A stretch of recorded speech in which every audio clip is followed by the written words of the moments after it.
আল্লাহর নবী বলেছেন, লা দীনা লিমান লা সালাতা লাহু, যার কাছে নামাজ নাই তার কাছে দ্বীন নাই, ঈমান নাই, চরিত্র নাই, কিছুই নাই। আল্লাহর নবী বলেছেন, আল্লাহর বান্দা এবং কাফেরের মধ্যে পার্থক্য কি?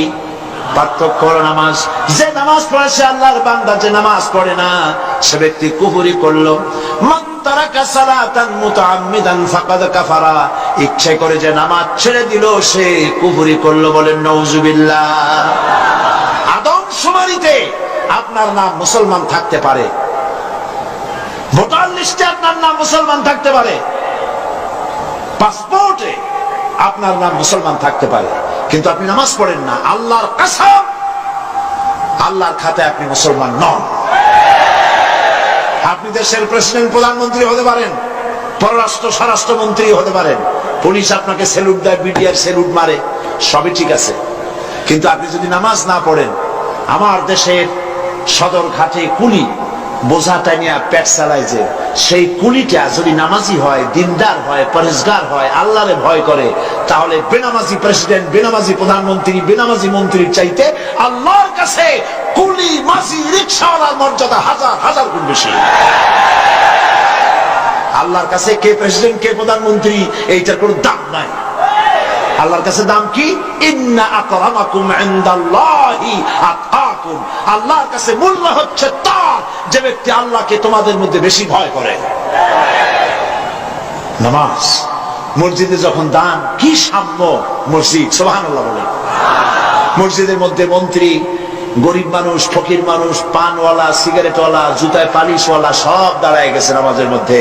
মন্ত্রীর সামনে এক পালিশওয়ালা, জুতায় পালিশওয়ালা দাঁড়ায় গেছে। মন্ত্রী কি বলতে পারবে, বেটা তুই জুতায় পালিশ করিস, আমি মন্ত্রী, তুই জানিস না?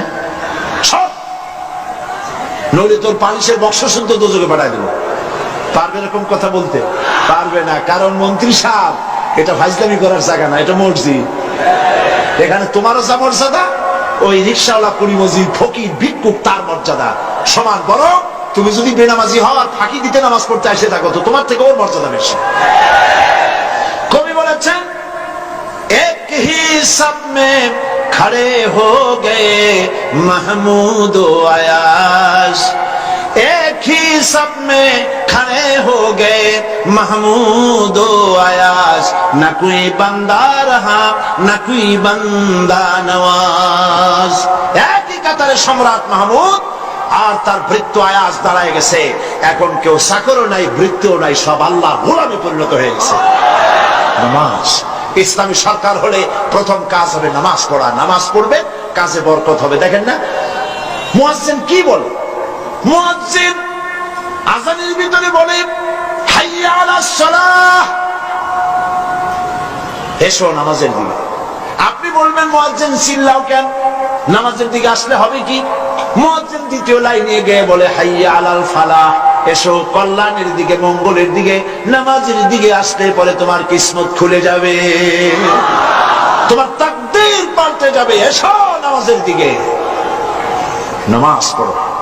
বন্ধুগণ, এই নামাজের দরখাস্ত সারা দেশে, পৃথিবীতে যত জায়গায় যাই, সব জায়গায় মানুষকে নামাজের কথা বলি। বন্ধুরা, নামাজ পড়ুন, নিজে পড়েন, বউ বাচ্চারে পড়ান, আল্লাহর কাছে দোয়া করেন নামাজের জন্য, আল্লাহ আমাদের নামাজি বানায় দাও। বলেন আমিন।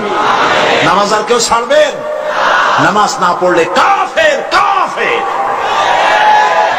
নামাজ না পড়লে মুসলমান বলে দাবি করার কোন হক, কোন অধিকার আপনার নাই। নামাজ জীবনেও আর ছাড়বো না, এই ওয়াদা করতে পারবেন?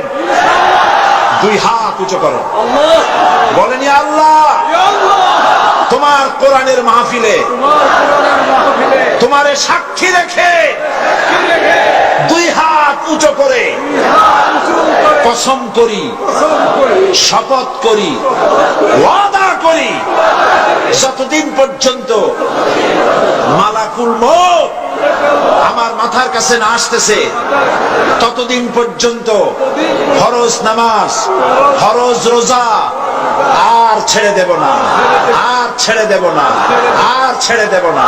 এবার চিৎকার দিয়া বলেন, ইয়া আল্লাহ, আজকের এই কসম, আজকের এই শপথ, আজকের এই ওয়াদা আমার মৃত্যু পর্যন্ত আমাকে পালনের তৌফিক দাও।